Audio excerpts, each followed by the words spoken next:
কিছুদিন আগে আপনারা দেখেছেন আমাদের বাংলাদেশে একজন বাউল আবুল সরকার, সে কোরআন নিয়ে এমন কথা বলতেছে যে আল্লাহ রাব্বুল আলামিন কোরআনের মধ্যে এক এক সময় এক এক কথা বলে। এটা কি আল্লাহ ফাকির মুখ নাকি আল্লাহ ফাকির অন্য একটা ভাষা বলছে, সেটা আমি আর বলতে পারতেছি না।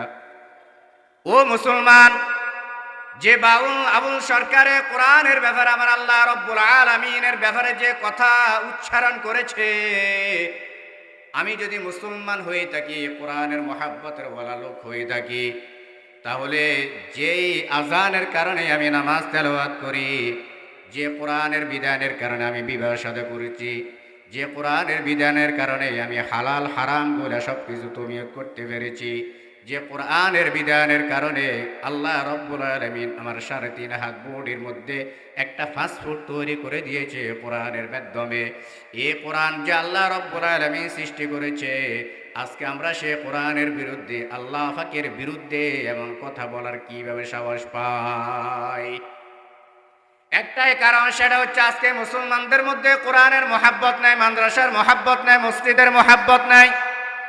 এ মুসলমান, আল্লাহ রাব্বুল আলামিন বলেন, কাইফা তাকফুরুনা বিল্লাহি ওয়া কুনতুম আমওয়াতান ফাআহইয়াকুম সুম্মা ইউমীতুকুম সুম্মা ইউহয়ীকুম সুম্মা ইলাইহি তুরজাউন। আল্লাহ পাক রব্বুল আলামিনের দরবারে লাখ কোটি শুকর ও সুজুদ আদায় করি যে আল্লাহ পাক রব্বুল আলামিন আমাকে আপনাকে মায়া করে মহাব্বত করে সুস্থতা রাখিয়া আজকে মহান একটা বার্ষিক ওয়াজ মাহফিলের ময়দানে আসার জন্য, বসার জন্য আল্লাহ পাক রব্বুল আলামিন তৌফিক দান করেছেন। আমরা প্রত্যেকেই এই কালিমাতুশ শুকর ও নিয়ামত গুজার আদায় করি আলহামদুলিল্লাহ। আলহামদুলিল্লাহ এই আওয়াজ মুসলমানদের দিল থেকে যত উচ্চ সহকারে আওয়াজ আসবে, আল্লাহ তাআলা ওই মুসলমানদের তত বেশি কাছে আসবেন। সুবহানাল্লাহ। এক একটা সুবহানাল্লাহর কত দাম। দুনিয়াতে আমরা দুনিয়া কামাইতেছি, কত কষ্ট করি, কিন্তু আখিরাত কামানোটা অনেক সহজ, কিন্তু আমরা কামাইতে পারি না। কথা ঠিক নেই? আমি অনেক দূর থেকে আসছি, সেই ফজর নামাজ পড়ে ফজর আগে ঘর থেকে বের হয়েছে। বাড়ির দরজায় মসজিদ আছে, মসজিদে ফজর নামাজ পড়ে ওখান থেকে বিদে নিয়ে এদিকে আসছে। আমি তো টেনশনে পড়ে গেছিলাম যে আসলে সময় মতন এখানে আসতে পারুম কি না, এদিকে তো কখনো আসা হয় নাই আমার। তারপর আল্লাহ পাক রব্বুল আলামিন আপনাদের দোয়ার বরকতে আল্লাহ পাক রাস্তা সহজ করে দিয়েছেন। তারপরে আসতে পেরেছি, নিজেকে আপনাদের সামনে ধন্য মনে করতেছি আলহামদুলিল্লাহ। আল্লাহ পাক রব্বুল আলামিন কখন কার রিজিক কোথায় রাখে, কখন কার হালত অবস্থা কোথায় রাখে, একমাত্র এর মালিকের অবস্থা জানেন কে? এতে কোনো সন্দেহ আসেনি? বলেন না, কে জানেন? আল্লাহ। আল্লাহ শব্দ জবান দিয়ে যত উচ্চ সহকারে মানুষ দিল থেকে বলতে পারবে, আল্লাহ রব্বুল আলামিন বান্দাকে তত বেশি রহমতের দরজা খুলে দিবেন। সুবহানাল্লাহ। পবিত্র মহাগ্রন্থ কোরআনে কারিমের থেকে একটি আয়াতে কারিমা তেলাওয়াত পাঠ করেছে। রাসূল করিম সাল্লাল্লাহু আলাইহি সাল্লাতু ওয়াসসালামের অসংখ্য অগণিত হাদিস থেকে ছোট্ট একখানা হাদিস পাঠ করেছে। আয়াতের মর্ম, হাদিসের মর্ম অল্প সময়ের মধ্যে কিছু কথা বলার জন্য, বুঝার জন্য, আমলের নিয়তে বসার জন্য। আল্লাহ পাক রব্বুল আলামিন সকলকে কবুল করো, সকল বলি আমিন। মাইকবে এখানে আসেনি, আওয়াজটা একটু বাড়াই দিলে ভালো হইতো।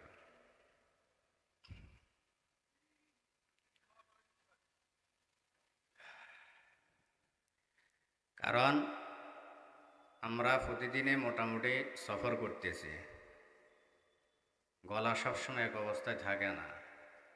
এই যে এখান থেকে এখন আলোচনা শেষ করে আবার নোয়াখালী চলে যাব, আগামীকালকেও নোয়াখালী মাহফিল।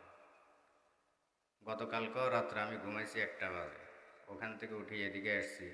এখন আজকের রাতটা ঘুম হবে বাসে। তো এই জন্য বলতেছি, দূর দূরান্ত থেকে আপনারাও আসেন, আমরাও আসি একমাত্র কিসের উদ্দেশ্যে? কোরআন ও হাদিসের কিছু আলোচনা শোনার উদ্দেশ্যে, নাকি? এখানে কোনো রাজনৈতিক আলোচনা আসেনি বলেন না? না আপনারা আসছেন আপনাদেরকে টাকা দেওয়া হবে? মসজিদের সভাপতি, অন্যথায় মাদ্রাসার সভাপতি, অন্যথায় এই এলাকার আপনাদের চেয়ারম্যান আছে কিনা বর্তমানে জানি না। আপনারা যারা আসবেন সকলকে 500 টাকা করে হাদিয়া দেওয়া হবে, এমন কি আছে? বরং সে কোরআনের ময়দান এমন একটা ময়দান যেখানে দুনিয়ার কোনো উদ্দেশ্য থাকে না, উদ্দেশ্য থাকে একমাত্র কার জন্য? আল্লাহ রাব্বুল আলামিনের জন্য। পবিত্র মহাগ্রন্থ কোরআনে কারীমের একটি আয়াতে কারীমে তেলাওয়াত পাঠ করলাম মুসলমান, ইন্না নাহনু নাযালনা যিকরা ওয়া ইন্না লাহু লাহাফিজুন। এই কোরআনের হেফাজত করার দায়িত্ব কার? আল্লাহ তাআলা কোরআনের হেফাজতের দায়িত্ব নিয়েছেন। আমার পূর্বে যিনি আলোচনা করেছেন ওনার অনেকগুলো কথা আমি খেয়াল করেছি। উনি কোরআনের মর্যাদা নিয়ে, কোরআনের তাজিম নিয়ে দীর্ঘক্ষণ আলোচনা করেছেন, সুন্দর আলোচনা করেছেন। এই জন্য আমি আর ওই কোরআনের বিষয় নিয়ে তেমন কিছু আলোচনা করব না, শুধু একটু ধারণা দিব আল্লাহ রাব্বুল আলামিন এ কোরআন মুসলমানদের উপরে কেন দিয়েছেন। এই পৃথিবীর বুকের মধ্যে কোরআন ক্ষমতা নেওয়ার জন্য, কোরআনটাকে বরদাস্ত নেওয়ার জন্য আমার আপনার চেয়ে শক্তিশালী হাজার হাজার জিনিস দুনিয়ার পৃথিবীর মধ্যে আছে, আছে না? পাহাড় আমার চেয়ে শক্তিশালী নাকি? আসমান আমার চেয়ে শক্তিশালী, শক্তিশালী না? আসমান আমার চেয়ে শক্তিশালী, পাহাড় আমার চেয়ে শক্তিশালী। তাহলে এই কোরআন তাদেরকে দেয় নাই আল্লাহ পাক রব্বুল আলামিন, সাধারণ মানুষদেরকে আল্লাহ তাআলা কোরআন কেন দান করলেন? আল্লাহ রাব্বুল আলামিন জানায় দেন, লাউ আনজালনা হাযাল কুরআনা আলা জাবালিন লারাআইতাহু খাশিআন মুতাসাদ্দিআন মিন খাশিয়াতিল্লাহ। আল্লাহ রাব্বুল আলামিন যখন এই কোরআন শরীফটাকে একটা পাহাড়কে দান করেছিল, পাহাড় বলেছিল, আল্লাহ গো, আপনার এত বড় কোরআন শরীফ আমি বরদাস্ত করার মতন সে ক্ষমতা আমার নাই। যদি আপনি কোরআন আমাকে দান করেন, আমি এই পাহাড় তো এখন পাহাড়ের মতন আছি, এই কোরআন নেওয়ার পরে আমি পাহাড় চূর্ণ বিচূর্ণ হয়ে যাব। এত বড় শক্তিশালী পাহাড়, এত বড় শক্তিশালী হওয়ার পরে ওই পাহাড় কোরআনটাকে নেওয়ার জন্য সে বরদাস্ত করতে পারে নাই, অস্বীকার করলো। আল্লাহ গো, কোরআন আমাকে দান করিয়েন না, আমাকে দিয়েন না। আল্লাহ রাব্বুল আলামিন আয়াতের মধ্যে বলেন, ইন্না আরাদনা আল-আমানাতা আলাস সামাওয়াতি ওয়াল আরদি ওয়াল জিবাল ফাআবাইনা ইয়াহমিলনাহা ওয়া আশফাকনা মিনহা ওয়া হামালাহাল ইনসান ইন্নাহু কানা যালুমান জাহুলা।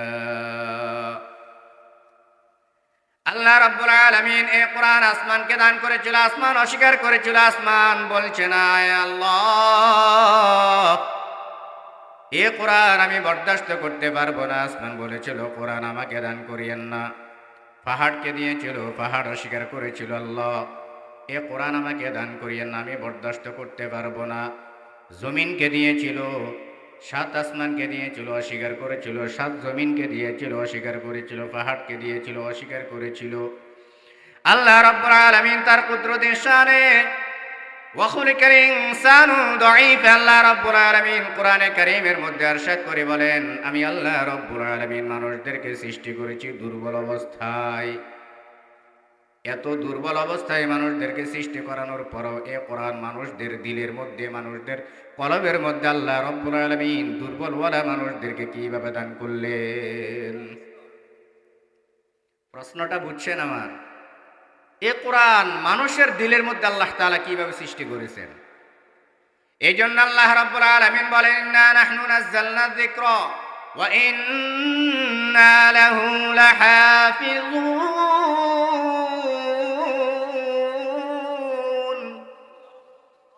আল্লাহ রাব্বুল আলামিন বলেন, এ কোরআন আমি নাজিল করেছি, এ কোরআন আমি সৃষ্টি করেছি, এ কোরআনের হেফাজতের দায়িত্ব একমাত্র আমি আল্লাহর।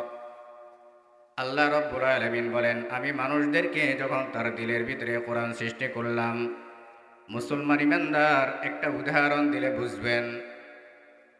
একটা ঘরের মধ্যে যদি একজন পিতার দুইজন তিনজন সন্তান থাকে, মুসলমান কথাগুলো একটু খেয়াল করুন। তার পিতা যদি চট্টগ্রাম থাকে, অন্যথায় ঢাকা বসবাস করে, ঢাকা থাকে, ঢাকা থেকে যখন ঈদের সময় বাড়িতে ফিরে, বাড়িতে ফিরানোর সময় ওই পিতার হাতের মধ্যে একটা ভাণ্ড থাকে অথবা একটা ব্যাগ থাকে, বড় ব্যাগ থাকে। তার ঘরের মধ্যে যদি ছোট্ট একটা সন্তান থাকে, 3 বছর হোক, 4 বছর হোক, 5 বছর হোক, 5 বছরের একটা সন্তান আছে, বাবা যদি ওই ব্যাগটাকে তার বড় ছেলেকে বলে, হে বড় ছেলে তুমি এই ব্যাগটা বাড়িতে নিয়ে যাও, বড় ছেলে বলে, বাবা আমি নিতে পারবো না, আমার কাজ আছে, আমার বন্ধুর সাথে আমার দেখা করতে হবে। কিন্তু বাবা বড় ছেলেকে দেওয়ার পরেও ওই ব্যাগটা বড় ছেলে নেয় না। মেজো ছেলেকে বলে, এ মেজো ছেলে ব্যাগটা বাড়িতে নিয়ে যাও। মেজো ছেলে বলে, না বাবা আমি নিতে পারবো না, কারণ আমার কাজ আছে, আমি ক্যারাম বোর্ড খেলবো, আমার এখন আপনার ব্যাগটা বাড়িতে নেওয়ার শেষ সময় নাই। মুসলমান ইমানদার কথাগুলো খেয়াল করেন। বাড়িতে যে 5 বছরের বাচ্চাটা ঘরের মধ্যে আছে, বাসা থেকে যখন বাবাকে দেখেছে, পিতাকে দেখেছে, বাবা হাতের মধ্যে একটা ফলটা নিয়ে বাড়ির দিকে রওনা হচ্ছে, ওই সন্তানটা দেখবেন বাবার কোলের দিকে আসার জন্য বেকুল হয়ে থাকে। ঘর থেকে বলে, আব্বু আসছে, আব্বু আসছে, আব্বু আসছে, বলে কিনা বলেন না। ওই সন্তান বাবার কাছে আসার পরে বলে, বাবা কি এনেছো আমার জন্য, কি এনেছো? এই ফলটাটা, এই ব্যাগটা আমার মাথার উপর উঠাইয়া দাও। মুসলমান ইমানদার আপনাদেরকে প্রশ্ন করে, 5 বছরের বাচ্চা এত বড় ব্যাগটা তার মাথার উপরে বরদাস্ত করার মতন সে ক্ষমতা তার ভিতরে আসেনি? কথা বলেন না, আসেনি? নাই। আগে যে বড় ছেলেকে বলেছিল, বড় ছেলের মধ্যে ক্ষমতা ছিল নি। বড় ছেলের মধ্যে ক্ষমতা থাকার পরও বড় ছেলে অস্বীকার করেছে, মেজো ছেলের মধ্যে ক্ষমতা থাকার পরও মেজো ছেলে অস্বীকার করেছে। ছোট ছেলের মধ্যে ক্ষমতা নাই, তারপরও ছোট ছেলে বাবার মায়া মমতা পড়িয়া ওই ব্যাগটাকে তার মাথার মধ্যে নেওয়ার জন্য ব্যস্ত হয়ে গেছে। ঠিক নি বলেন না?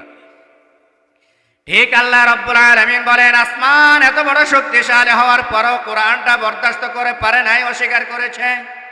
জমিন এত বড় শক্তিশালী হওয়ার পরও কোরআনটা বরদাস্ত করতে পারে নাই, অস্বীকার করেছিল। পাহাড় এত বড় শক্তিশালী হওয়ার পরেও পাহাড়ও অস্বীকার করেছিল, কোরআনটা নিবে না। শক্তিশালী হওয়ার পরেও পাহাড় অস্বীকার করেছিল, আমি এই কোরআনটাকে বরদাস্ত করতে পারবো না।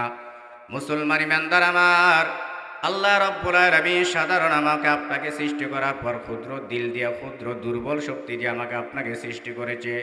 আসমানের নিচে আমরা কিছু না, জমিনের উপর আমরা কিছু না, পাহাড়ের নিচে আমরা কিছু না। এত বড় শক্তিশালী হওয়ার পরও তারা বরদাস্ত করতে পারে নাই। আমার আপনার মতন ছোট্ট মানুষ, ছোট্ট দুর্বলওয়ালা মানুষদেরকে আল্লাহ তাআলা কোরআন কিভাবে নাজিল করে তার দিলের বুকের মধ্যে ধারণ করার ক্ষমতা দিয়েছেন। মুসলমান ইমানদার বাবা যখন ওই সন্তানটা যখন শুনে না, শিশু সন্তান যখন শুনে না, বারবার বলে, বাবা ব্যাগটা আমার মাথার উপরে দাও, আমার মাথার উপরে দাও। বাবাও জানে আমার সন্তানের মাথার উপরে যদি আমি এই ব্যাগটা দিই, আমার এই সন্তান ব্যাগের ওজন বরদাস্ত করতে পারবে না। ঠিক নি বলেন না? তারপরও বাবা কি করে? সন্তান কান্নাকাটি করে, না বাবা আমার মাথার উপরে দাও, না বাবা আমার মাথার উপরে দাও। শেষ পর্যন্ত বাবা যখন বুঝ দিতে পারে না, শেষ পর্যন্ত বাবা তার এই পোলটাটা, এই ব্যাগটা তার মাথার উপরে, সন্তানের মাথার উপরে ধরে রাখি, বলে, বাবা হ্যাঁ চলো, তোমার মাথার উপরে দিয়েছি, তুমি চলো।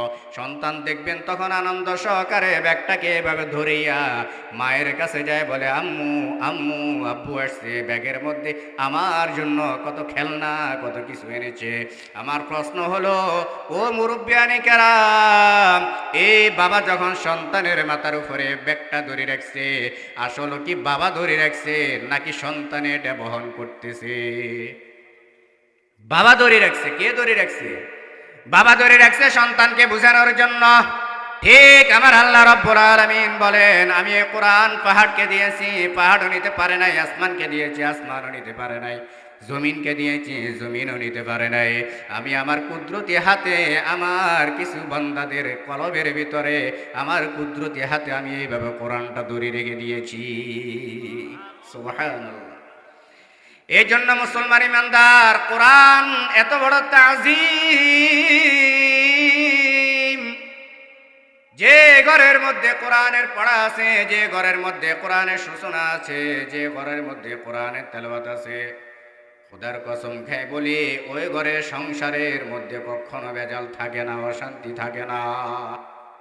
আজকে বর্তমান যুগ দেখেন, আজ থেকে 30 বছর 40 বছর দিকে লক্ষ্য করিয়া দেখেন, আগের যুগের মুরব্বিয়ানি কেরাম কোরআন শরীফ পড়তে পারত না। সাধারণ মুক্তবেজাই আলিফ বে তে সে শিখত। তারপরও কোরআনটাকে সকালবেলা ফজর নামাজের পরে কত মধুর তেলাওয়াত করত। আর এখন এত শিক্ষিত হওয়ার পরেও আমাদের ঘরের মধ্যে কোরআন তেলাওয়াতের আওয়াজের কোনো চর্চা নাই। ঠিক নি বলেন না?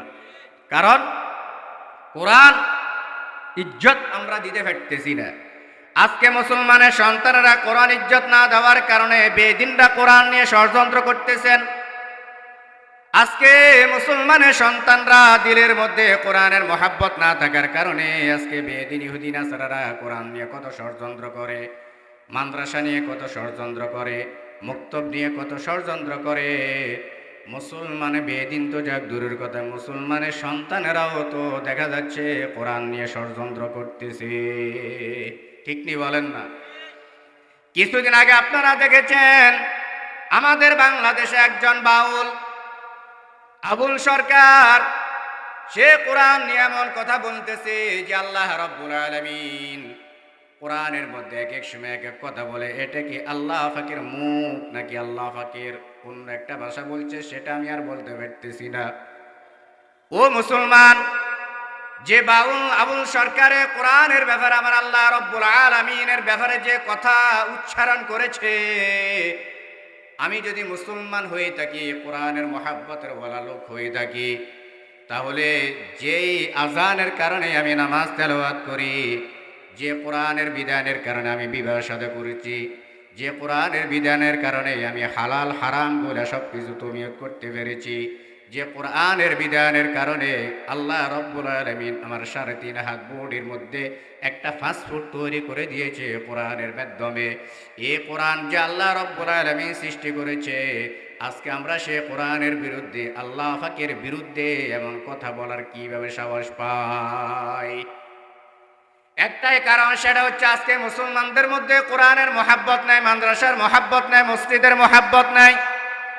এ মুসলমান, আল্লাহ রাব্বুল আলামিন বলেন কাইফা তাকফুরুনা বিল্লাহি ওয়া কুনতুম আমওয়াতান ফাআহইয়াকুম সুম্মা ইউমীতুকুম সুম্মা ইউহয়ীকুম সুম্মা ইলাইহি তুরজাউন। আল্লাহ রাব্বুল আলামিন জানিয়ে দেন মুসলমান ইমানদাররে, তোমরা কিভাবে কুফরি করো, কিভাবে নাফরমানি করো। তুমি আগে একটু লক্ষ্য করো, কাইফা তাকফুরুনা বিল্লাহ, তুমি আমার নামে কিভাবে কুফরি করো, আমার নামে কিভাবে শিরকি বা তিনি গোপনে কথাগুলো আলোচনা করো। ওয়া কুনতুম আমওয়াতান, আমি আপনি যখন এই দুনিয়ার জমিনের মধ্যে এসেছি, আল্লাহ রাব্বুল আলামিন জানায় দেন ওয়া কুনতুম আমওয়াতান, সর্বপ্রথম আমরা রূহের জগতে একটু মৃত্যু ছিলাম, আমরা মৃত অবস্থায় ছিলাম, কোনো জিন্দা অবস্থায় ছিলাম না। ওয়া কুনতুম আমওয়াতান ফাআহইয়াকুম, ওই মৃত্যু থেকে আল্লাহ রাব্বুল আলামিন আমাকে আপনাকে একটা হায়াতের জিন্দেগি দান করেছে। কাউকে 60 বছর, কাউকে 70 বছর, কাউকে 90 বছর, যে বয়সটা আমরা এখন বসবাস করতেছি। আল্লাহ রাব্বুল আলামিন পরবর্তীতে বলেন ওয়া কুনতুম আমওয়াতান ফাআহইয়াকুম সুম্মা ইউমীতুকুম, পরবর্তীতে 60-70 বছর হায়াতটা জিন্দেগি কাটানোর পর আল্লাহ রাব্বুল আলামিন আমাকে আপনাকে আবার মৃত্যু দান করবেন। কোনো সন্দেহ আসেনি বলেন না? নাকি আমরা মৃত্যুবরণ করব না? কে কে মৃত্যুবরণ করব না সে হাত তুলি। মাশাআল্লাহ, সবার হুঁশ আছে। কি আছে? হুঁশ আছে। কারণ প্রত্যেকটা কথার কাজের মধ্যে যে ব্যক্তির হুঁশ থাকে, ওই ব্যক্তির ওই কথার কাজের দ্বারাই আল্লাহ পাক ওখানে খায়রিয়ত বরকত দান করেন। সুবহানাল্লাহ। ওয়া কুনতুম আমওয়াতান ফাআহইয়াকুম সুম্মা ইউমীতুকুম, এ দুনিয়ার 70 বছর হায়াত জিন্দেগি কাটানোর পর আল্লাহ রাব্বুল আলামিন আমাকে আপনাকে আবার নিঃশ্বাসটা নিয়ে যাওয়ার পরে অন্ধকার কবরে জগতের মধ্যে আমি আপনি আবার চলে যেতে হবে। ওখানে চলে গেলে শুধু আমার আপনার হায়াতটা শেষ হয়ে যাবে না। আমরা অনেকে মনে করি শেষ 70 হায়াতটা যখন এই দুনিয়া কাটানোর পর অন্ধকার কবরে চলে যাব, ওখান থেকে আর জিন্দা হব না, ওখান থেকে আর উঠব না। আল্লাহ রাব্বুল আলামিন বলেন, ওয়া কুনতুম আমওয়াতান ফাআহইয়াকুম সুম্মা ইউমীতুকুম সুম্মা ইউহয়িকুম। এরে বান্দা, ওই অন্ধকার কবরে জগতে যাওয়ার পরে আমি আল্লাহ রাব্বুল আলামিন তোমার 70 বছর হায়াতের জিন্দেগির হিসাব নেওয়ার জন্য ওই হাসরের ময়দানে তোমাকে আমি আবার দাঁড় করাবো। সুবহানাল্লাহ। ওই ভয় আমার আপনার দিলের মধ্যে আসেনি বলেন না? মুসলমান ইমানদার হাসরের ময়দানে যখন বন্দারা দাঁড় করাবে, আল্লাহ রাব্বুল আলামিন বান্দাকে এক একটা বিগত জায়গা দিবে। এক বিগত জায়গার মধ্যে বান্দা দাঁড়ানো অবস্থা থাকবে। ওই বান্দা আল্লাহ রাব্বুল আলামিনের হুকুম ছাড়া একটা কদম সামনের দিকে অগ্রসর হবে না। বান্দা থরথর করে কাঁপতে থাকবে, থরথর করে কাঁপতে থাকবে। জাহান্নামীরা যখন জাহান্নামের মধ্যে চলে যাবে, আল্লাহ রাব্বুল আলামিন হিসাব নিকাশ নেওয়ার জন্য যখন বান্দাদেরকে এভাবে দাঁড় করায়া রাখবে, আল্লাহ রাব্বুল আলামিনের বান্দারা তখন বলতে থাকবে ফেরেশতাদেরকে, ও আমার ফেরেশতারা, আল্লাহ রাব্বুল আলামিনের কাছে যাও, কথাগুলা বলো, আমরা আর হাসরের ময়দানে দাঁড়াতে পারতেছি না, সূর্যের তাপ আমার আপনার সহ্য হচ্ছে না। মুসলমান ইমানদার, সূর্যটা আমার আপনার মাথা থেকে এখন 9,13,00,000 গুণ উপরে আছে। আল্লাহ রাব্বুল আলামিন হাসরের ময়দানে তখন ওই সূর্যটা আমার আপনার মাথার উপরে, এক বিগত মাথার উপরে দিয়ে দিবে। এখন এই সূর্যের তাপটা তো উল্টো অবস্থায় আছে, তখন কাল কিয়ামতের ময়দানে ওই সূর্যের তাপটা তার আপন অবস্থায় মাথার উপরে দিয়ে দিবে। জাহান্নামীরা আফসোস করতে থাকবে আর বলতে থাকবে, ওয়ালাউ তারা ইয উকিফু আলান নার ফাকালু ইয়া লাইতানা নুরাদ্দু ওয়ালা নুকাযযিবা বিআয়াতি রাব্বিনা ওয়া নাকুনা মিনাল মুমিনিন। জাহান্নামীরা বলতে থাকবে, আল্লাহ গো, দুনিয়াতে থাকাকালীন আমাদের সামনে কত কোরআন হাদিসের আলোচনা হয়েছে, কত মুসলমান আমাদের সামনে আলোচনা করেছিল। ইহুদিরা আফসোস করতে থাকবে, কাফেররা আফসোস করতে থাকবে, বৌদ্ধরা আফসোস করতে থাকবে, খ্রিস্টানরা আফসোস করতে থাকবে আর বলতে থাকবে, আল্লাহ গো, এই সূর্য তাপটা তো আমার আপনার মাথার মধ্যে তখন থাকবে, আমরা সহ্য করতে পারছি না, আমাদের হিসাব নিকাশ করিয়া দেন। আল্লাহ রাব্বুল আলামিন জাহান্নামীদেরকে বলতে থাকবে, ও জাহান্নামীরা, তোমাদের সামনে আমার কোরআনের কত আলোচনা হয়েছিল, বাণীগুলো আলোচনা হয়েছিল, হাদিসের কত আলোচনা হয়েছিল, আমার হাবিবের হাদিসের আলোচনা হয়েছিল, তোমরা সেই দিন শুনলে না, আমল করলে না। আজকে যদি না শুনতে, তাহলে আজকে তোমাদের পরিণতি এমন অবস্থা হইতো না।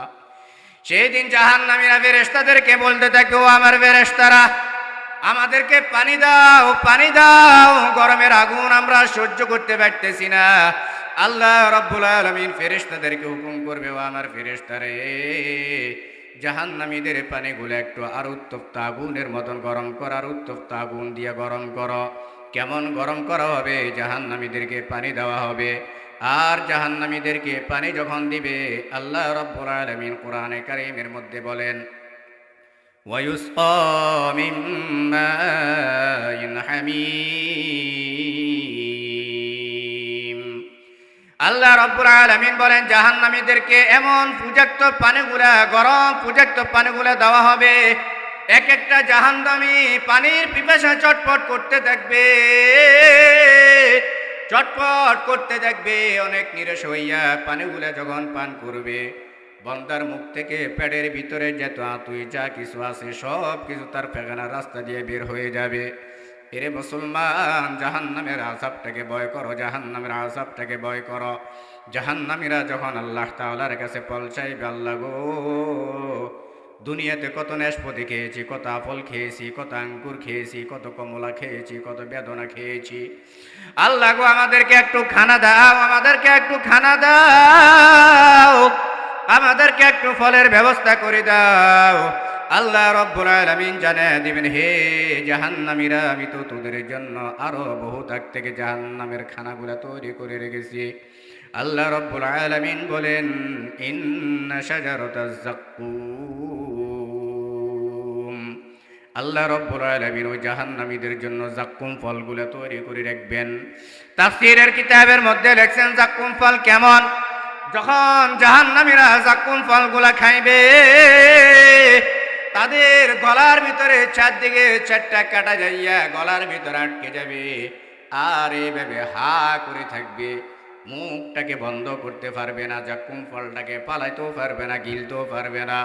মুসলমান ইমানদার, এত কঠিন আযাবের মধ্যে আল্লাহ রাব্বুল আলামিন জাহান্নামীদেরকে এত ভয়াবহ শাস্তি দিবে। আর ভয়াবহ শাস্তি মুসলমানেরা কি কারণে জাহান্নামের মধ্যে যাবে?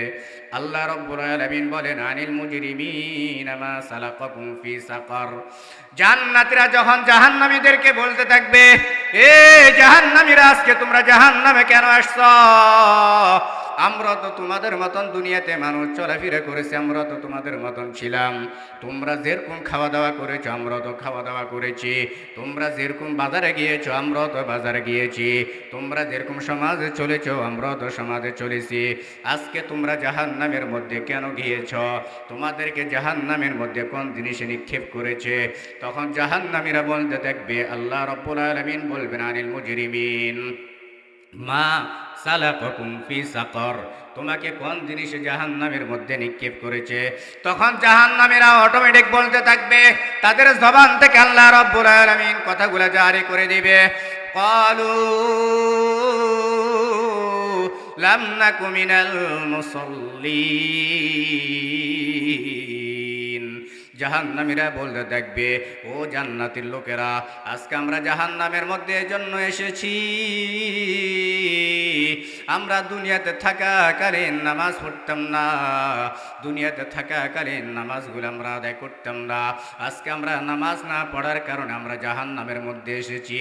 জাহান্নামীরা শুধু এটা বলে ক্ষান্ত হবে না, আনিল মুজরিমিনা মা সালাকাকুম ফি সাকার, জাহান্নামীরা বলতে থাকবে, ক্বালু লাম নাকু মিনাল মুসাল্লিন, আমি জাহান্নামের মধ্যে আসছি, আমি সেই দিন দুনিয়াতে থাকাকালীন নামাজগুলো সঠিকভাবে আদায় করতাম না। মুসলমান ইমানদার রে, নামাজের যে মজা পেয়েছে, বর্তমান শীতের মৌসুম, ফজরের নামাজ পড়তে কষ্ট হয়, আসরের নামাজ পড়তে কষ্ট হয়, এশারের নামাজ পড়তে কষ্ট হয়। আল্লাহ রাব্বুল আলামিন জানায় দেন, মুসলমান রে, তুমি এক ওয়াক্ত নামাজ পড়বা, পরের ওয়াক্তের নামাজের জন্য যদি তুমি অপেক্ষা করো, এই ওয়াক্ত থেকে পরের ওয়াক্ত পর্যন্ত তোমার হাতের দ্বারায়, জবানের দ্বারা যদি কোনো সগীরা গুনাহ হয়, আমি আল্লাহ রাব্বুল আলামিন তোমার ওই নামাজের মাধ্যমে তোমার সমস্ত গুনাহ খাতাগুলো মাফ করিয়া দিই। সুবহানাল্লাহ। এই জন্য আল্লাহ রাব্বুল আলামিন বলেন, জাহান্নামীরা যখন বলতে থাকে, ক্বালু লাম নাকু মিনাল মুসাল্লিন, আমরা এই কারণে আজকে জাহান্নামের মধ্যে জ্বলতেছি, আমরা নামাজ পড়তাম না, আর কিসের কারণে তোমরা জাহান্নামের মধ্যে নিক্ষেপ হতেছ? ক্বালু লাম নাকু মিনাল মুসাল্লিন ওয়া লাম নাকু নুতঈমুল মিসকিন, আমরা সেই দিন গরীব মিসকিনদেরকে আমরা খানা খাওয়াইতাম না। কাদেরকে? গরীব মিসকিনদেরকে।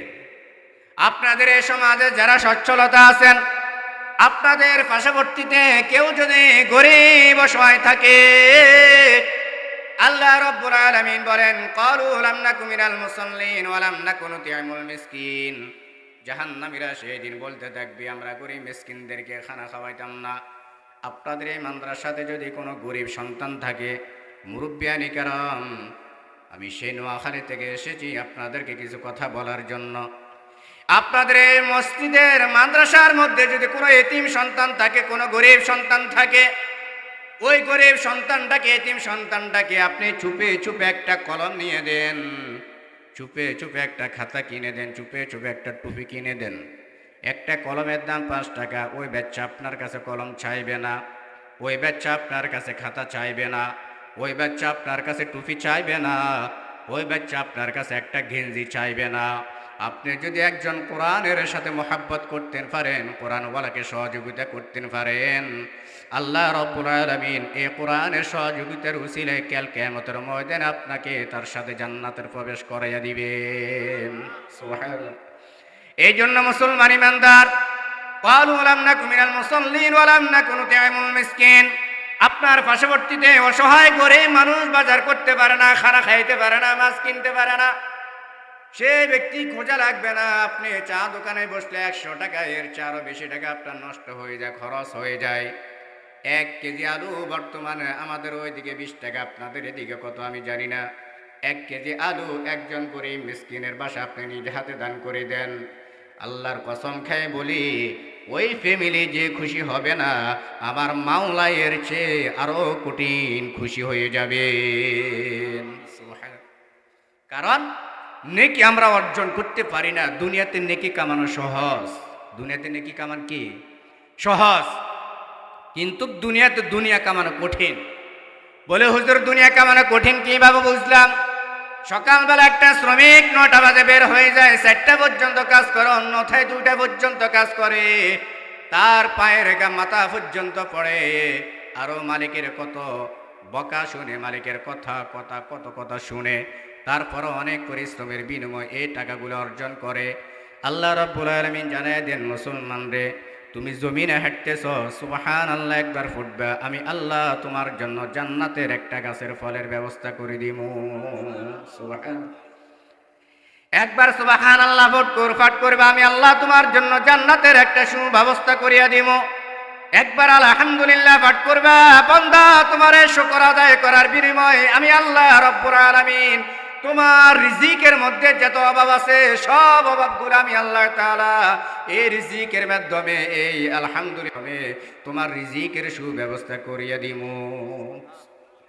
মুসলমান ইমানদার, তাহলে জাহান্নামীরা 2 কারণে জাহান্নামে জ্বলতেছেন, খেয়াল আছে নি? 1 নম্বর হচ্ছে ক্বালু লাম নাকু মিনাল মুসাল্লিন, জাহান্নামীরা বলে আমরা জাহান্নামে জ্বলতেছি, নামাজ পড়ি না, নামাজগুলো সঠিকভাবে আদায় করতাম না। ওয়া লাম নাকু নুতি'মুল মিসকিন, আমরা গরিব মিসকিনদেরকে খানা খাওয়াইতাম না, খানা দিতাম না, গরিব মিসকিনদেরকে সহযোগিতা করতাম না। 2 নম্বরের কারণে জাহান্নামীরা জাহান্নামের মধ্যে জ্বলতেছে। ওয়া লাম নাকু নুতি'মুল মিসকিন ওয়া কুন্না নাখুযু মা'আল খাইজিন। ও মুসলমান, এই কথাগুলো আপনার আমার দিলের ভিতরে, প্রত্যেকের দিলের মধ্যে থাকে। ও জাহান্নামীরা বলে ওয়া কুন্না নাখুযু মা'আল খাইজিন, আমরা গীবত শিকায়াত করি, এ হুজুর ভালো না, ওই হুজুর ভালো, এ চাচা ভালো না, ওই চাচা ভালো, ওই শাশুড়ি ভালো না, এ শাশুড়ি ভালো, ওই বউ ভালো না, এ পুত্রবধূ ভালো।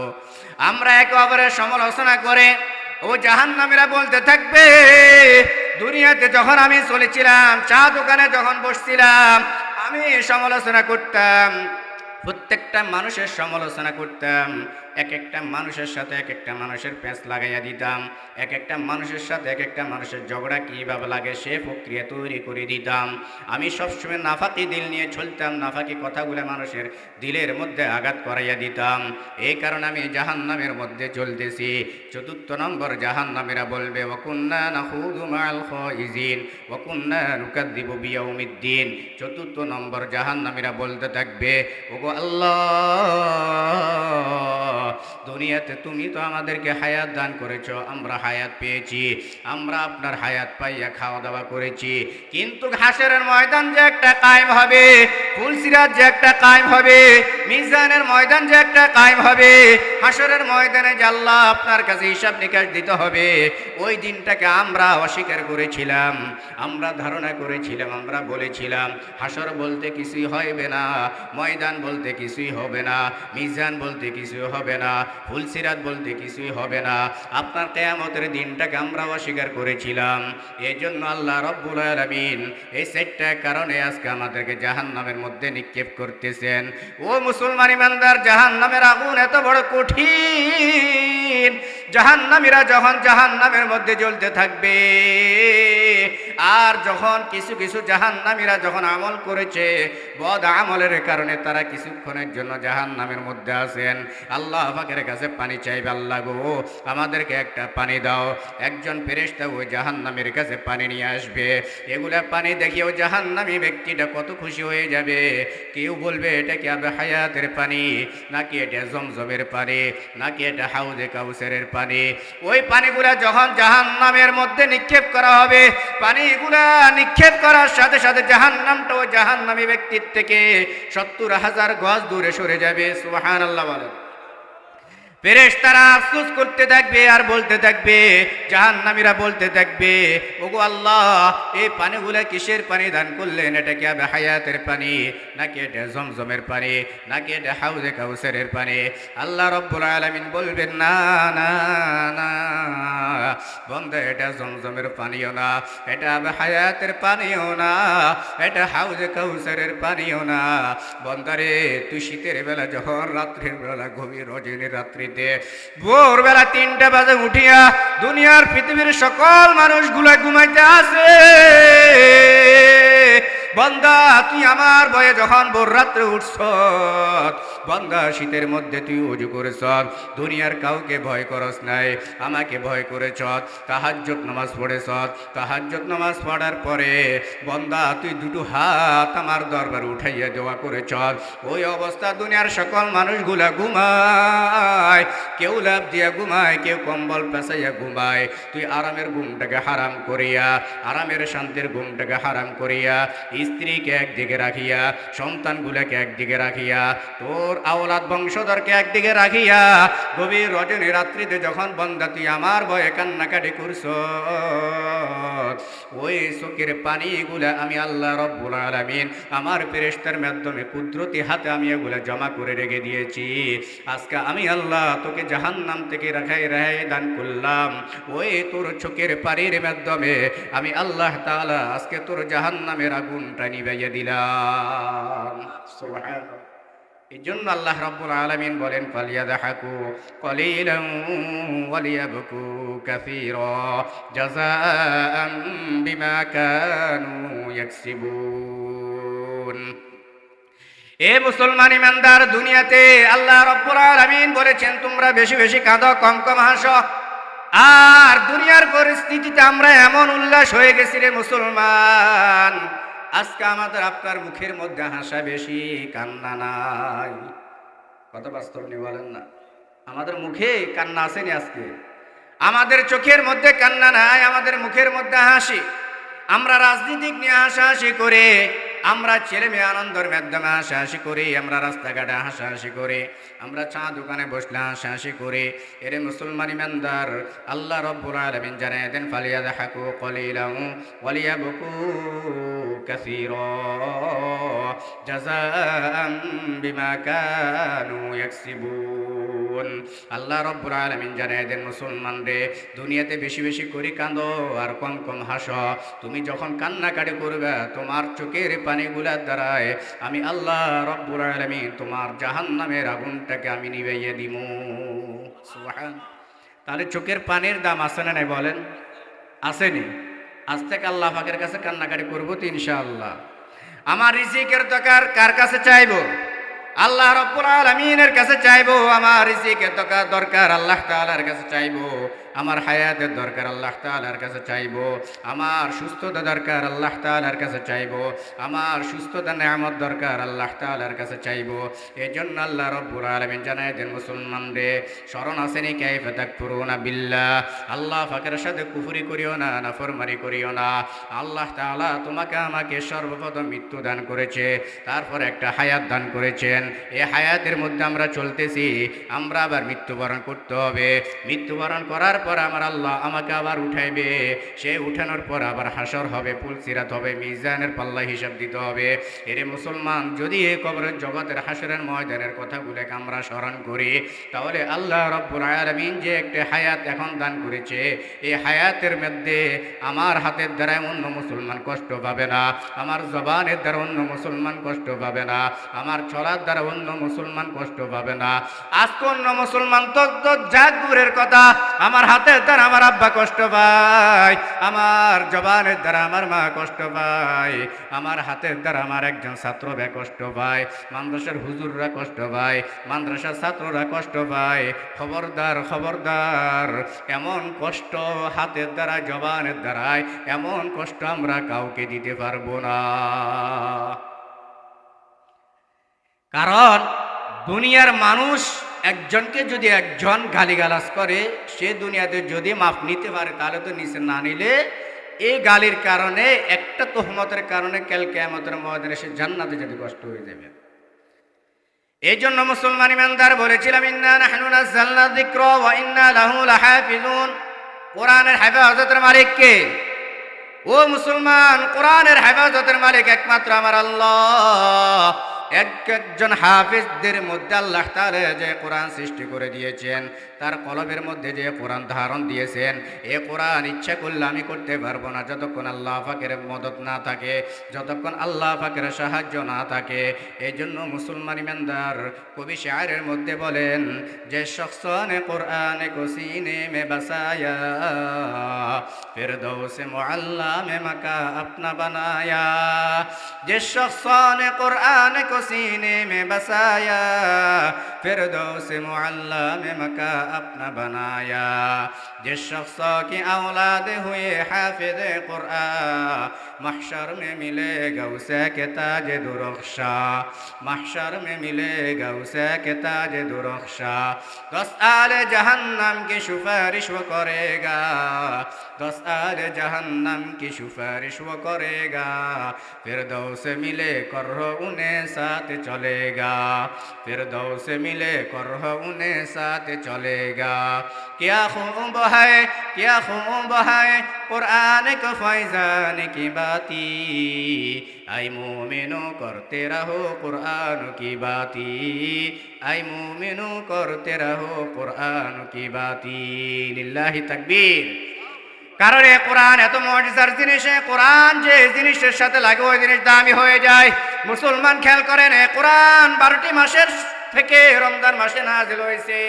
রমজান মাস আল্লাহ রাব্বুল আলামিন 12টি মাসের চেয়ে দামি বানিয়ে দিয়েছেন। দেন নাই? 12টি মাসের যে দাম, রমজান মাসের কি সেই দাম নি? বলেন না। রমজান মাসের চেয়ে আরো বেশি দাম। আল্লাহ রাব্বুল আলামিন রমজান মাসের মধ্যে প্রতিদিনে কোরআন নাজিল করেন নাই, কিন্তু যে দিন নাজিল করেছেন ওই দিনটাকে দামি বানিয়ে দিয়েছেন। শবে কদরের দিনটা আল্লাহ তাআলা কোরআন নাজিল করেছেন, ওই শবে কদরের দিনটা আল্লাহ তাআলা অনেক বড় দামি বানিয়ে দিয়েছেন। এ কোরআন অনেকগুলো নবী রাসূল গিয়েছে, কোন নবী রাসূলকে আল্লাহ তাআলা কোরআন দেন নাই। আমার আপনার মায়ার নবী রাহমাতুল লিল আলামিন সাইয়্যিদুল মুরসালিন ইমামুল মুরসালিন মুহাম্মদ রাসূলুল্লাহ সাল্লাল্লাহু আলাইহি সাল্লাতু ওয়াসসালামের উপরে কোরআন অবতীর্ণ করেছেন। সমস্ত নবীদের চেয়েও সরদার আমার নবীকে আল্লাহ তাআলা দামি বানায় দিয়েছেন। দামি আছে না নাই বলেন? ও মুসলমান, আপনাদের ঘরের ভিতরে লক্ষ টাকার সোফা থাকে, আপনাদের ঘরের ভিতরে লক্ষ টাকার খাট থাকে, ওই খাটটা ওই সোফাটা এত দামি হয় না। একটা সাধারণ কাঠের রেহাল দিয়ে রেহাল তৈরি করে, ও রেহালটা বাজারে 25 টাকা বিক্রি করে। মুসলমান কথাগুলো খেয়াল করেন, ওই 25 টাকা রেহালের সাথে যখন এই কোরআন শরীফটা লাগে, ওই দুনিয়ার আমার ঘরের মধ্যে যে লক্ষ টাকার খাট আছে, যে লক্ষ টাকার সোফা আছে, ওই লক্ষ টাকার সোফাটা খাটটাও এত দামি হয় না। সাধারণ 25 টাকাওয়ালা রেহালের যে দাম হয়। সুবহানাল্লাহ। কত বাস্তব না অবাস্তব বলেন? আপনাদের এই সমাজে যদি কোনো প্রাইমারি স্কুল থাকে, মুসলমান কথাগুলো বাস্তব না অবাস্তব কথাগুলো খেয়াল করে নেবেন। আপনাদের এই সমাজে যদি কোনো প্রাইমারি স্কুল থাকে, ওই প্রাইমারি স্কুলের পাশে যদি একটা মাদ্রাসা থাকে, আমি বলবো না, আপনারা বলবেন ওই মাদ্রাসার দাম হয় নাকি প্রাইমারি স্কুলের দাম হয়? মাদ্রাসার দাম। কি কারণে মাদ্রাসার দাম হয়? কিন্তু দেখা যায় প্রাইমারি স্কুলের মধ্যে কত লক্ষ টাকা খরচ করে, সরকার ওখানে অনুদান দেয়, টিচাররা কত টিউশনি করে কত টাকা ইনকাম করে, কিন্তু একটা মাদ্রাসার ছাত্র, গরিব ছাত্র, এতিম ছাত্র, তার জামা ঠিক নাই, তার টুপি ঠিক নাই, তার জুতা ঠিক নাই, মাদ্রাসার ভবনও ঠিক নাই, মাদ্রাসার জানালাও ঠিক নাই, দরজাও ঠিক নাই।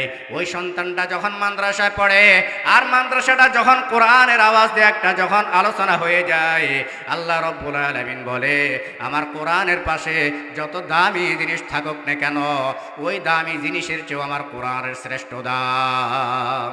সুবহানাল্লাহ। ও মুসলমান ইমানদার, কোরআনের কেমন দাম, কোরআনের কেমন দাম বুঝেন। একজন এমপি মন্ত্রীর ক্ষমতা থাকে, তার বয়স হওয়া পর্যন্ত। মন্ত্রীর একটা লেভেল থাকে, এত বছর পর্যন্ত মন্ত্রী থাকতে পারবা, এত বছর পর্যন্ত তুমি এমপি থাকতে পারবা। কিন্তু কোরআনের একজন হাফেজ আলেম, মুফতি, মুহাদ্দিসের দাম আল্লাহ রাব্বুল আলামিন কোথাও এ কথা বলেন নাই। ও মুফতি রে, তোমার যদি 40 বছর হয়ে যায়, তুমি আর দরস দিও না, তোমার যদি 60 বছর হয়ে যায় তুমি আর দরজ দিও না, বরং সে আমাদের দেশে যত এমপি মন্ত্রী আছে তাদের চাকরির একটা মাপকাঠি থাকে, থাকেনি বলেন না? না থাকে না? প্রত্যেকটা চাকরিজীবীর একটা মাপকাঠি থাকে। কারোর জন্য 60 বছর, কারোর জন্য 52 বছর। ওই এমপি মন্ত্রী যদি বলে ও সরকার বাহাদুর, আমাকে কেন আপনার এই চাকরি থেকে আমাকে বহিষ্কার করে দিলেন, আমি তো আপনার চাকরি আরো করতে পারবো। সরকার বলে না এমপি সাহেব আপনার জন্য আর এই দেশ চলবে না। কেন চলবে না? আপনি বৃদ্ধ হয়ে গেছেন, আপনার মাথার মধ্যে জ্ঞান বুদ্ধি কমে গেছে, আপনি এখন বিজনেস অঙ্কগুলো বুঝবেন না, আপনি বিসিএস অঙ্কগুলো এখন বুঝবেন না, আপনার দ্বারা এ সমাজ চালানো সম্ভব হবে না, আপনার দ্বারা এ সমাজ পরিচালনা করার সম্ভব হবে না। কিন্তু আল্লাহ রাব্বুল আলামিন যখন একজন কোরআন হাফেজ আলেমকে, মুফতি মুহাদ্দিস মুফাসসিরকে যত বৃদ্ধ বানায়া দে, ওই বৃদ্ধওয়ালা মুফতি মুহাদ্দিস মুফাসসিরকে বরং সে মাদ্রাসার মোতামেম বানানোর জন্য মাদ্রাসা ওয়ালারা আরো কত ব্যস্ততা হয়ে যায়। হুজুর বলে আমার চোখের দৃষ্টি চলে গেছে, আমি কিতাব পড়াইতে পারবো না, আমার হাঁটু ব্যথা হয়ে গেছে, আমি হাঁটে হাঁটে বা মাদ্রাসায় যেতে পারবো না, আমার মুখের মধ্যে জড়তা চলে আসছে, আমি ছাত্রদেরকে দরজ দিতে পারবো না। মাদ্রাসার শিক্ষকরা ছাত্ররা একত্রিত হয়ে বলে হুজুর আপনি পড়ান লাগবে না, হুজুর আপনি কিছু কষ্ট করান লাগবে না, আমরা ছাত্ররা হাদিসের ইবারত পড়বো, আপনি শুধু দরজ মসনদে বসে থাকবেন, আপনার দোয়ার বরকতে আমাদের জন্য দোয়া রহমতের উসিলা হয়ে যাবে। সুবহানাল্লাহ। তাহলে মুসলমান বলেন তো কোরআনের দাম আছে না নাই? এ মুসলমান, কোরআন যেখানে আছে সেখানে সহযোগিতা করবেন, কোরআনের মাদ্রাসা যেখানে আছে সেখানে সহযোগিতা করবেন, বরং একটা ইট দিয়ে হলেও সহযোগিতা করবেন, একটা বাচ্চাকে কলম দিয়ে হলেও সহযোগিতা করবেন, একটা মাদ্রাসার ব্যানার দিয়ে হলেও সহযোগিতা করবেন। এই সহযোগিতার দ্বারাই আল্লাহ রাব্বুল আলামিন আপনাকে দুনিয়াতেও রাখবে শান্তি, আখিরাতেও রাখবে শান্তি। এই জন্য মুসলমান ইমানদার বলেছিলাম ইন্না নাহনু নাযালনা যিকরা ওয়া ইন্না লাহু লাহাফিজুন। এই কোরআনের হেফাজতের মালিক একমাত্র কে? এই জন্য আজ থেকে নিয়ে হাজার হাজার বছর পর্যন্ত অতিবাহিত হয়ে গেছে, কোরআনের বিরুদ্ধে ষড়যন্ত্র করতেছে, মাদ্রাসার বিরুদ্ধে ষড়যন্ত্র করে, আলেম ওলামাদের বিরুদ্ধে ষড়যন্ত্র করে। মুসলমান বাতিল থাকবে, হক আসবে, আর হক যেখানে আসবে ওখানে বাতিল কোনোদিনও টিকতে পারবে না। ঠিক নি বলেন না? এ সরকার বাউল, আবুল সরকার সে আবুল সরকার না, পাউল সরকার। আমি মনে করি তার মাথার ভিতরে যদি এতটুকু জ্ঞান থাকতো, হেরে আমি তো মুসলমান, আমি কি বাবা আল্লাহ পাকের ব্যাপারে কথাগুলো বলি। আল্লাহ পাক সূরাতুন নাস সৃষ্টি করেছেন, নাজিল করে দিয়েছেন কুল আউযু বিরাব্বিন নাস মালিকিন নাস ইলাহিন নাস মিন শাররিল ওয়াসওয়াসিল খান্নাস। আমি যদি মিথ্যা বলি, যারা ইউটিউব ব্যবহার করেন, সেটগুলা ব্যবহার করেন, তারা সার্চ দিয়ে দেখবেন ওই বাউল সরকার, আবুল সরকার, ফাউল সরকার, সে বলে আল্লাহ পাক এটা কি সৃষ্টি করেছে? আল্লাহই তো বলেছে কোরআনে নাসার জন্য কুল আউযু বিরাব্বিন নাস মালিকিন নাস ইলাহিন নাস। নাউযুবিল্লাহ। ওই বাউল সরকার, ওই আবুল সরকার, ফাউল সরকার এই কথাগুলো আল্লাহ পাকের বিরুদ্ধে কথাগুলো বলতেছে। আমার আল্লাহ কিভাবে সৃষ্টি করেছে? এরে আমার আল্লাহ তুই আজকে রাসূলের 1400 বছর পরে এ কথাটা বলতেছ, আল্লাহ কি সৃষ্টি করেছে? আল্লাহ তো কোরআন যেদিন সৃষ্টি করেছে সেই দিনে কথা বলে দিয়েছে যালিকাল কিতাব লা রাইবা ফি।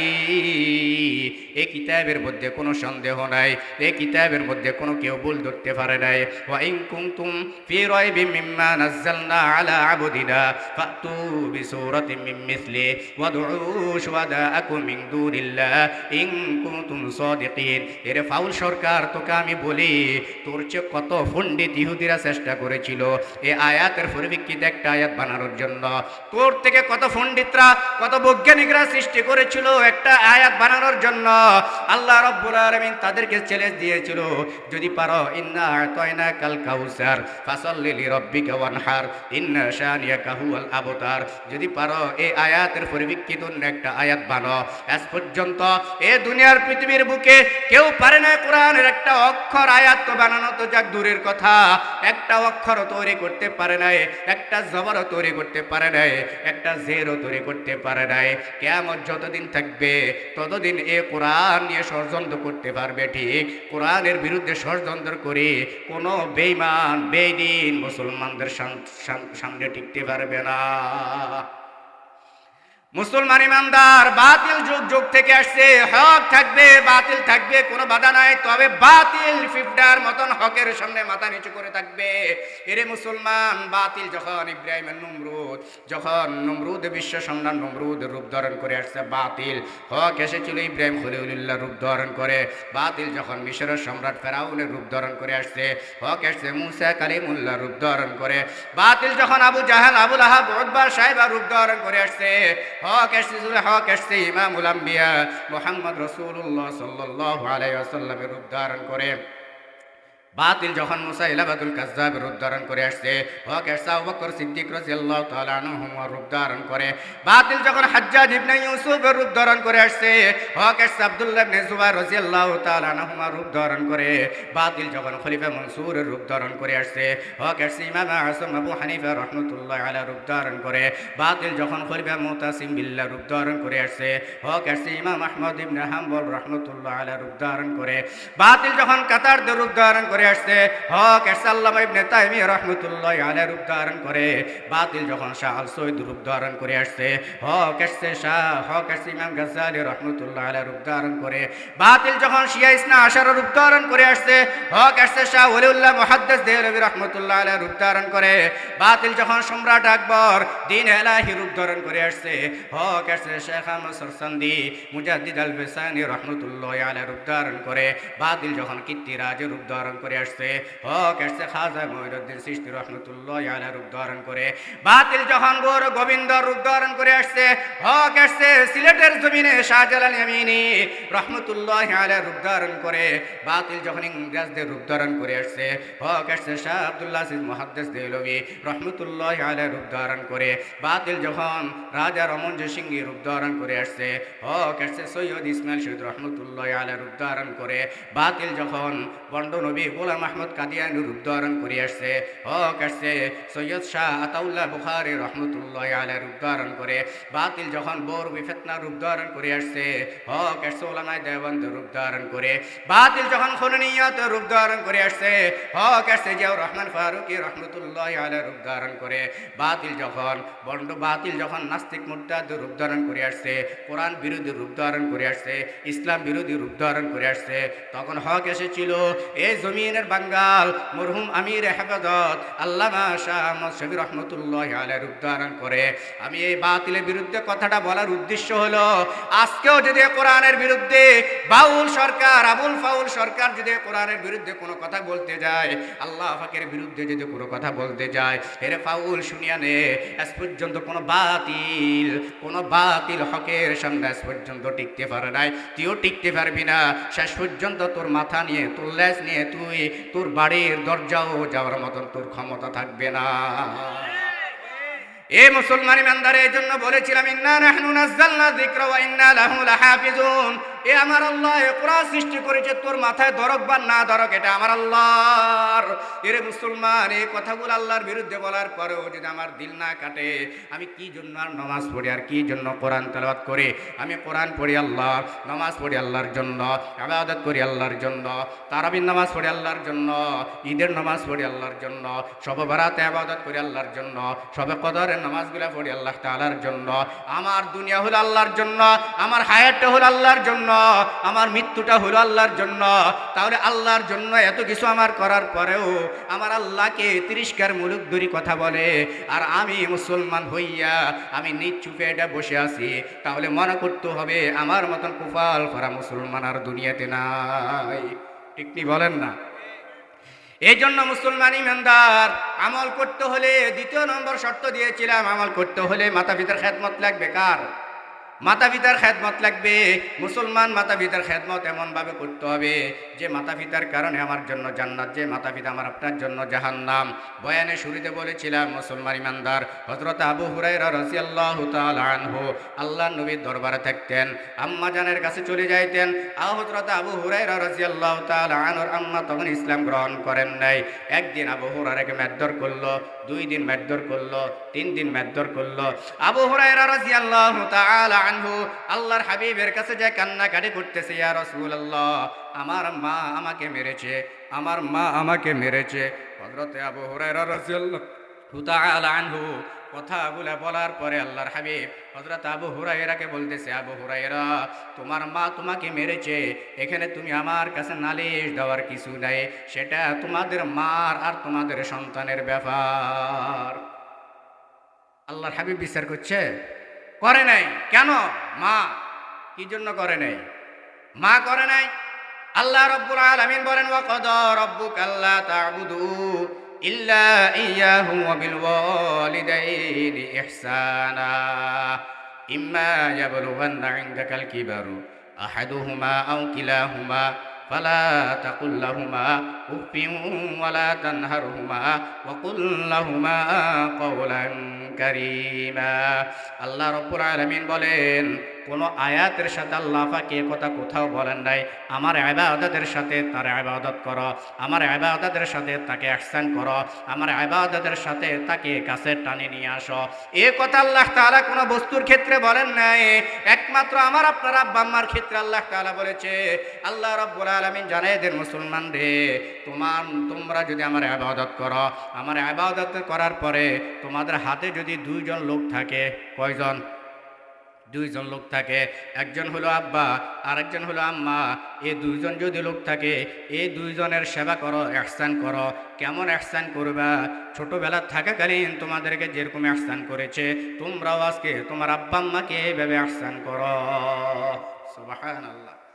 ইমাম রাজি রহমতুল্লাহি আলাইহি বলেন, আল্লাহ পাক রব্বুল আলামিন যে মুসলমানদের জন্য নামাজ ফরজ করে দিয়েছেন, ইচ্ছা করলে আল্লাহ পাক আব্বা আম্মার খেদমত করাটাকে ফরজ করে দিতেন, কিন্তু এই নবীর উম্মতের জন্য কষ্ট হবো বিদায় আল্লাহ তাআলা ওটাকে আর ফরজ করেন নাই। তারপরও তাফসিরে বাইজাবির মধ্যে বোমানা ফরজ উল্লেখ করেছেন এখানে, তবে ফরজ না। এই জন্য আব্বা আম্মাকে কষ্ট দিবেন না, দিবেন নে। আব্বা আম্মা হলো আমার আপনার জন্য জান্নাত, আমার আপনার জন্য জাহান্নাম। আব্বা আম্মা দোয়া করলে অবশ্য দোয়া হয়ে যায়, আর আব্বা আম্মা যদি সন্তানের জন্য বদদোয়া দেয়, ওটাও বদদোয়া লেগে যায়। এরে মুসলমান ইমানদার, আব্বা আম্মা এখন বৃদ্ধ হয়ে গেছে, তারা ঘুমান্ত অবস্থায় বলতে পারে না, তাদের শরীর অসুস্থ হয়ে গেছে, গরম পানির ব্যবস্থা দরকার, তাদের গরম পানির ব্যবস্থা করিয়ে দাও, তাদেরকে শীতের একটা জামা কিনে আনিয়ে দাও, তাদেরকে একটু ইহসান করো, তাদের সেবা যত্ন করো। আমার আল্লাহ রাব্বুল আলামিন বলে, বান্দারে, রিজিকের চিন্তা তুই করিস না, তোর আব্বা আম্মার খেদমতের বিনিময়ে আমি আল্লাহ রাব্বুল আলামিন তোর রিজিকের ব্যবস্থা করিয়ে দিব। সুবহানাল্লাহ। আব্বা আম্মার কেমন দোয়া, আব্বা আম্মার কেমন বরকত। মুসলমান ইমানদার, আব্বা আম্মা যখন কোনো সন্তানের জন্য হাত তুলে দোয়া করা লাগে না, হাত উত্তোলন করে দোয়া করা লাগে না। বাইজিদ বুস্তামির ঘটনা আপনারা অনেকেই জানেন, অনেকে শুনেন। একদিন আম্মা জান তার সন্তান বাইজিদ বুস্তামিকে বলেছে, বাবারে, আমার জন্য 1 গ্লাস পানি নিয়ে আসিস। বাইজিদ বুস্তামি মার জন্য পানি নিয়ে আসার জন্য গেলেন। অনেক দূর থেকে পানি আনতে আনতে মা ঘুমান্ত অবস্থা হয়ে গেল। বাইজিদ বুস্তামি আর মাকে আর জাগান নাই, জাগ্রত আর করেন নাই। সকাল পর্যন্ত বাইজিদ বুস্তামি মার সামনে গ্লাসের পানিটা এভাবে শীতের মৌসুমে ধরে রাখছে। সকালবেলা তাহাজ্জুদের নামাজের সময় হয়ে গেল। মা তাহাজ্জুদ নামাজ উঠার সময় দেখতেছে আমার সন্তান বাইজিদ বুস্তামি গ্লাসটা হাতের মধ্যে নিয়ে দাঁড়ায় রয়েছে। মা সন্তানকে প্রশ্ন করেছিল, রে বাবা, আজকে রাত্রে কি তুমি ঘুমাও নাই? না মা, আমি ঘুমাই নাই, আমি যখন পানি এনেছি দেখলাম তুমি ঘুমন্ত অবস্থায় পড়ে গেলা, আর তোমাকে আর আমি জাগাই নাই, যদি জাগাই তোমার ঘুমে ডিস্টার্ব হয়ে যাবে, এই কারণে আমি জাগাই নাই, আর আমি নিজেও ঘুমাই নাই। আমি যদি নিজে ঘুমাই যেতাম, মা তুমি আবার কখন পানি চাইবা, আমি তোমাকে পানি দিতে পারবো না, এই জন্য আমি বাইজিদ বুস্তামি এখানে দাঁড়াই রয়েছি। আল্লামা রুমি রহমতুল্লাহি আলাইহি বলেন, মা সন্তান যখন এই কথাগুলো বলল, মা ঘুম থেকে উঠিয়া সন্তান থেকে পানি নিয়ে ওযু করলেন। ওযু করে আল্লাহ তাআলার দরবারে 2 রাকাত নামাজ পড়লেন।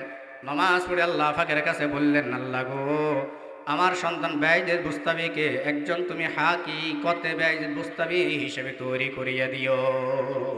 সুবহানাল্লাহ। ওই মার দোয়া বাইজিদ বুস্তামি রহমতুল্লাহি আলাইহির এত দাম, এত দাম, এত দাম, এত সম্মান। এই জন্য মুসলমান ইমানদার আব্বা আম্মা যদি ঘরে থাকে আব্বা আম্মার খেদমত করবেন। যাদের বাবা নেয় তাদের বাবার জন্য দোয়া করবেন, মা নেয় মার জন্য দোয়া করবেন। প্রতিদিন আব্বা আম্মার জন্য হলো মসজিদে 1 টাকা দান করবেন, মাদ্রাসা 1 টাকা দান করবেন, ইলমের নিয়তে 1 টাকা দান করবেন, দানের নিয়তে মসজিদে 1 টাকা দান করবেন। 1 টাকা দান করতে করতে করতে করতে আল্লাহ রব্বুল আলামিন আপনার আব্বা আম্মার আমলনামার ভিতরে জান্নাতের সুব্যবস্থা করিয়ে দিবেন। এই জন্য মুসলমান ইমানদার আব্বা আম্মা এমন একটা জিনিস, যার আছে সে বুঝে, যার নাই সে এটার মর্মতা বুঝে। আরে মা থাকলে মারে কত কষ্ট সন্তানরা দিত, এখন যাদের মা নেই তারা বুঝে মা হারা কত দয়া, মা হারা কত বিদারক কষ্টকর।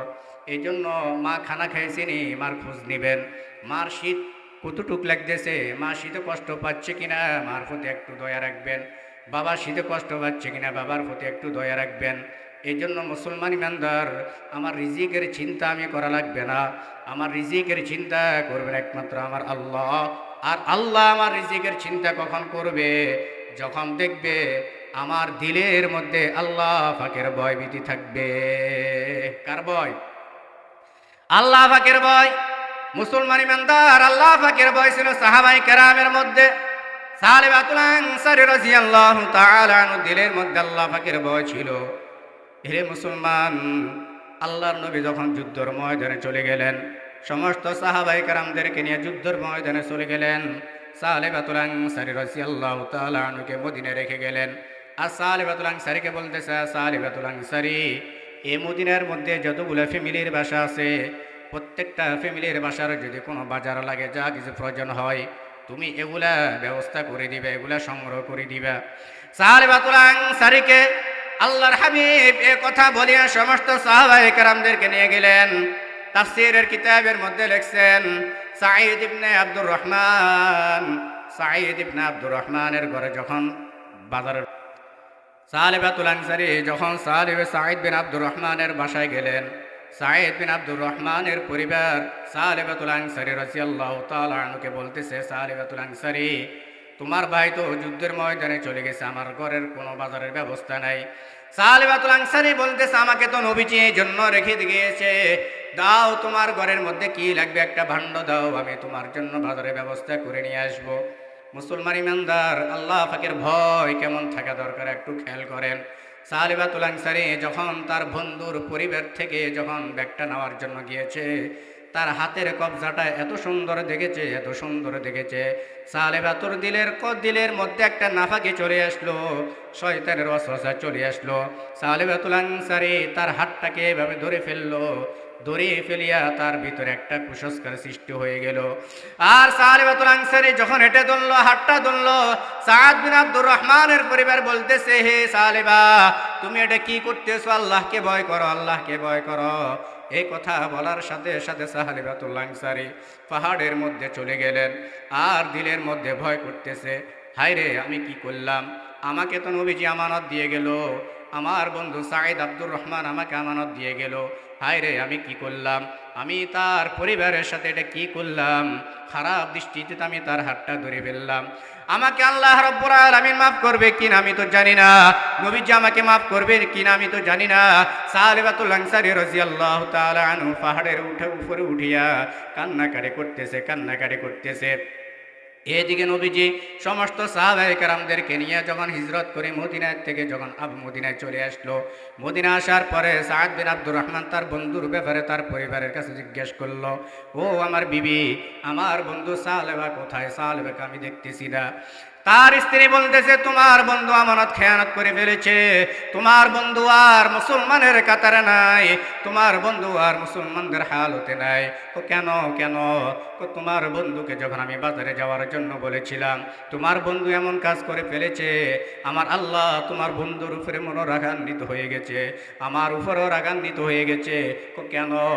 এইভাবে আমি যখন বাজারে যাওয়ার জন্য ব্যাগ দিয়েছিলাম, তোমার বন্ধু আমার হাতটাকে এভাবে ধরে ফেলেছে, সাথে সাথে আমার দিলের মধ্যে মামলার ভয় চলে আসছে। আমি যখন তোমার বন্ধুকে বললাম, হে সালেবাতুল আনসারী, তোমাকে তো এই জন্য রেখে যায় না, তুমি এটা কি করতেছ? তোমার বন্ধু আমার হাতটাকে ছেড়ে দিয়া পাহাড়ের দিকে চলে গেছে। এবারে সায়েদ বিন আব্দুর রহমান তার বন্ধুকে খোঁজার জন্য পাহাড়ের দিকে চলে গেল। পাহাড়ের উঁচু জায়গায় যাইয়া দেখতেছে সালেবাতুল আনসারী গুনগুন গুনগুন করে কান্নাকাটি করে আর বলতেছে, হে সাইদ, আমি কিভাবে নবীজিকে চোখ দেখাইবো, আমি কিভাবে সমস্ত সাহাবায়ে কেরামের সামনে যাব? কারণ আমি তো আল্লাহ পাকের কাছে অপরাধ হয়ে গেলাম, আমাকে আল্লাহ পাক মাফ করবেনি, আমাকে নবীজি মাফ করবেনি না, আমি আল্লাহর হাবিবের কাছে যাব না। আমি আগে ওমরের কাছে যাইয়া দেখি। ওমরের কাছে যখন যাইয়া কথাটা খুলে বলল, ওমর রাদিয়াল্লাহু তাআলা আনহু বলল, হে সালেবাতুল আনসারী, তুমি এটা কি কাজ করলা? তোমাকে নবীজি একটা আমানত দিয়ে গেল, তুমি এটা কি কাজ করলা?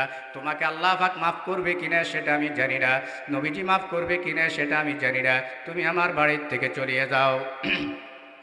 সালেবাতুল আনসারী রাদিয়াল্লাহু তাআলা আনহু যখন ওমরের কাছে গেছে, ওমরের থেকে যাওয়ার পরও সাড়া পায় নাই। সালেবাতুল আনসারী এবারে চলে গেল আবু বকরের কাছে। আবু বকরের বাড়িতে যাইয়া ঘটনা খুলে বললেন। আবু বকর রাদিয়াল্লাহু তাআলা আনহু বললেন, হে সালেবা, তোমাকে আল্লাহ পাক মাফ করবে কিনা আমি জানি না, তবে তুমি আমার বাড়ির থেকে চলে যাও। আলো সালেবাতুল আনসারী আবু বকরের বাড়ির থেকে চলে গেলেন। এবারে চলে গেলেন আলী রাদিয়াল্লাহু তাআলা আনহুর বাড়িতে। আলী রাদিয়াল্লাহু তাআলা আনহুকে ঘটনা খুলে বললেন। আলী রাদিয়াল্লাহু তাআলা আনহু বলতেছে, হে সালেবাতুল আনসারী, এত বড় কাজ তুমি করে ফেলেছ, আমি জানি না তোমাকে নবীজি মাফ করবে কিনা। এই কথাগুলো বলার পরেও সালেবাতুল আনসারী কারোর কাছে সাড়া পায় নাই। না পাওয়ার পরে আরো গুনগুন করে কান্নাকাটি করতেছে। এবারে সাঈদ বিন আব্দুর রহমানকে বলতেছে, বন্ধু, তুমি যদি আমাকে নবীজির কাছে নিয়ে যাও, আমার একটা শর্ত আছে, আমার দোনোটা হাতটা তুমি রশি দিয়া বাঁধিয়া আমাকে টেনে টেনে হেসরাইয়া হেসরাইয়া তুমি নবীজির সামনে নিও। সাঈদ বিন আব্দুর রহমান বলতেছে, বন্ধু তুমি এটা কি বলতেছ?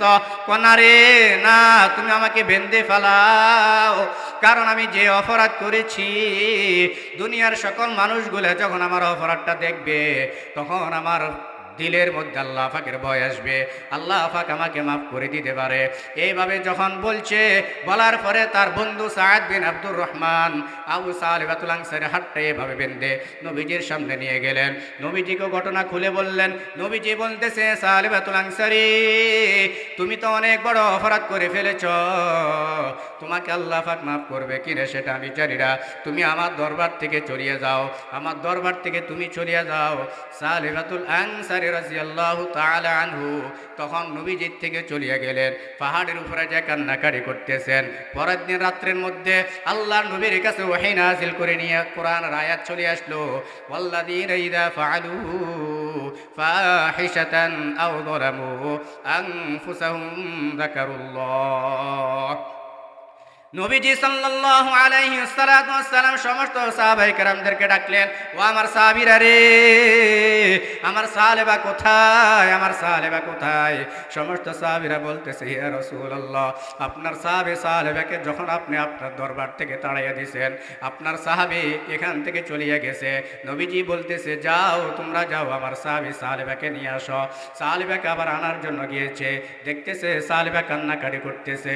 সালেবা রাদিয়াল্লাহু তাআলা আনহুকে হযরত আবু বকর সালমান ফারসি আনার জন্য গিয়েছে। আবার এনতে ফজর নামাজ রক্তর সময় হয়ে গেল। মুসলমান ইমানদার ফজর নামাজ রক্তর সময় হয়ে গেল। নবীজি কেরাত পড়াইতেছে, সূরাতুত তাকাসুর পড়তেছে, আল্লাকুমুত তাকাসুর হাত্তা যুরতুমুল মাকাবির। এই দুটি আয়াত সালেবাতুল আনসারীর কানের মধ্যে আওয়াজ চলে আসলো। সালেবাতুল আনসারী তখন কোরআনের আয়াতের কিছু অর্থ বুঝতো, অর্থ বুঝছে দিলের মধ্যে আসছে, এ দুনিয়ার জিনিস বস্তুগুলা আমাকে দুনিয়া ধ্বংস করে দিয়েছে। হাত্তা জুরতুমুল মাকাবির, আমি তো জাহান্নামের মধ্যে একদিন যেতে হবে, আমি তো কবর আযাবের মধ্যে যেতে হবে। এই চিৎকার করিয়া সাহাবাতুল আনসারী মৃত্যুবরণ করলো। ওইদিকে সালমান ফারসি রাদিয়াল্লাহু তাআলা আল্লাহর হাবিবকে জানায় দেন, ওগো আল্লাহর হাবিব, আপনার সাহাবী সাহাবাতুল আনসারী মৃত্যুবরণ করেছে, জানাজার কাফনের ব্যবস্থা হয়ে গেছে। এমন কাফনের ব্যবস্থা দেওয়ার পর জানাজা দিতেছে। জানাজা দেওয়ার পর নবীজি এইভাবে তার বুড়ি আঙ্গুল দিয়া টক্কর টক্কর করে হাঁটতেছে। আর সাহাবায়ে কেরামরা প্রশ্ন করতেছে, গো রাসূল, আপনি সোজা না হাঁটিয়া বুড়ি আঙ্গুল দিয়া বরবর করে কেন হাঁটেন? আল্লাহর নবী সমস্ত সাহাবায়ে কেরামদেরকে বলে, ও আমার সাহাবীরা রে, তোমরা জানোনি আমার সাহাবী সালিবাতুল আনসারীর জানাজা নামাজ পড়ার জন্য আল্লাহ তাআলা আসমান থেকে লক্ষ লক্ষ ফেরেশতা জমিনের মধ্যে নিযুক্ত করে দিয়েছেন। সুবহানাল্লাহ। তাহলে এই জন্য এই জিনিসটা কেন দিল? আল্লাহ তাআলা বলেন, যার দিলের মধ্যে আল্লাহ তাআলা ভয় ঢুকে দিছে, ও ভয়ের কারণে আল্লাহ তাআলা ওই বান্দাকে তত বেশি কবুল করে নিছে। এই জন্য মুসলমান ইমানদার অনেক দূর থেকে আসে আপনাদেরকে কিছু কথা আলোচনা করেছি। আমরা ইনশাল্লাহ এই 4টা জিনিস থেকে বিরত থাকার চেষ্টা করব। তো এক নম্বর হলো জাহান্নামীরা জাহান্নামে গেছে নামাজ না পড়ার জন্য আমরা নামাজ পড়ব। জাহান্নামীরা জাহান্নামে গেছে এতিম মিসকিনদেরকে খানা না দেওয়ার জন্য আমরা খানা দিব। জাহান্নামীরা জাহান্নামের মধ্যে গেছে মানুষ মানুষের সাথে হিংসা ফাসাদ লাগাইয়া দেয়, আমরা সেখান থেকে বিরত থাকব। জাহান্নামীরা জাহান্নামের মধ্যে গেছে কিয়ামতের দিনটাকে অস্বীকার করত, আমরা কিয়ামতের দিনটাকে স্বীকার করব। এই জন্য আল্লাহ রাব্বুল আলামিন বলেন, বান্দা, এই 4টা জিনিস যদি তুমি মুখস্থ করে তোমার দিলের মধ্যে ফিট করতে পারো, আমি আল্লাহ তোমাকে জাহান্নাম থেকে মুক্তি দিয়ে জান্নাতে প্রবেশ করাইয়া দিব। কে কে পারবে? ইনশাআল্লাহ আমরা দুটি হাত আল্লাহ তাআলাকে দেখাই দিই। আল্লাহ, আপনি আমাদেরকে সমস্ত নামাজগুলা কবুল আর মঞ্জুর করিয়া নেন। আল্লাহ, আপনি আমাদেরকে সমস্ত 5 ওয়াক্ত নামাজগুলা জামাতের সাথে আদায় করার তৌফিক দান করেন। আল্লাহ, আমার আপনার দিলের ভিতরে, সকলের দিলের মধ্যে আল্লাহ আপনার দিলের তাকওয়া অর্জন করার তৌফিক দান করে দেন। আল্লাহ, মাতা পিতার খেদমত করার তৌফিক দান করে দেন। আল্লাহ, মাদ্রাসা মসজিদগুলোর সাথে সম্পর্ক রাখার তৌফিক দান করে দেন। আল্লাহ, কোরআনের সাথে সম্পর্ক রাখার তৌফিক দান করে দেন। আমিন। ওয়া আখিরু দাওয়ানা আনিল হামদুলিল্লাহি রাব্বিল আলামিন।